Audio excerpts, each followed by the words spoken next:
Hi అండి. చాలా రోజుల తర్వాతకి మళ్ళీ నేను ఈ వీడియో పెడుతున్నాను. అమ్మాయిలు ఎంతో బాధపడతారండి. కొంతమంది మ్యారేజ్ కాకముందు, కొంతమంది మ్యారేజ్ అయ్యాక. అలా తేడా ఏముండదులేండి. ఎన్నో అసలు ప్రాబ్లమ్స్ అంటే ప్రతి ఒక్కరికి ఎన్నో ఉంటాయి. కానీ కొంతమందికి ఎంత చేసినా తీరని ప్రాబ్లమ్స్ ఉంటాయండి. అవి మీకు తెలుసు, నేను చెప్పనవసరం లేదు.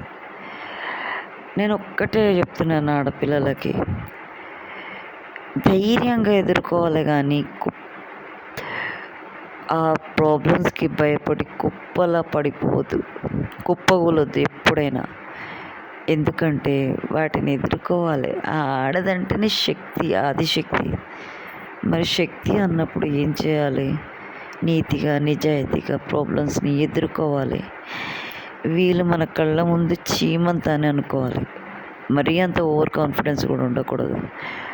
ఆ ప్రాబ్లమ్స్ వాళ్ళ క్యారెక్టరు, వాళ్ళ యాటిట్యూడు మీ కళ్ళ ముందు చీమంత, అవునా? అంతేగాని మనిషికి ఆలోచన శక్తి అనేది ఎక్కువ ఉండాలి. ఎలా చేస్తే ఈ ప్రాబ్లమ్స్ సాల్వ్ అవుతాయని కరెక్ట్గా ఆలోచించాలి. మన వల్ల ఒకరు ఇబ్బంది పడద్దు, ఏ స్వార్థం లేకుండా మనిషి ఉండాలి. అప్పుడే ఫ్యామిలీ కానీ అందరూ హ్యాపీగా ఉంటారు. మన చుట్టుపక్కలే కానీ, మన ఫ్యామిలీయే కానీ. I hope the girls can do it. ఆడపిల్లలు చేయగలుగుతారు, మంచి అమ్మాయిలు అయితే చేయగలుగుతారండి. ఇక క్యారెక్టర్లెస్ అమ్మాయిల గురించి అయితే నేను చెప్పలేను.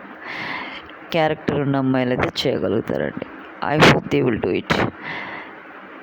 బాయ్.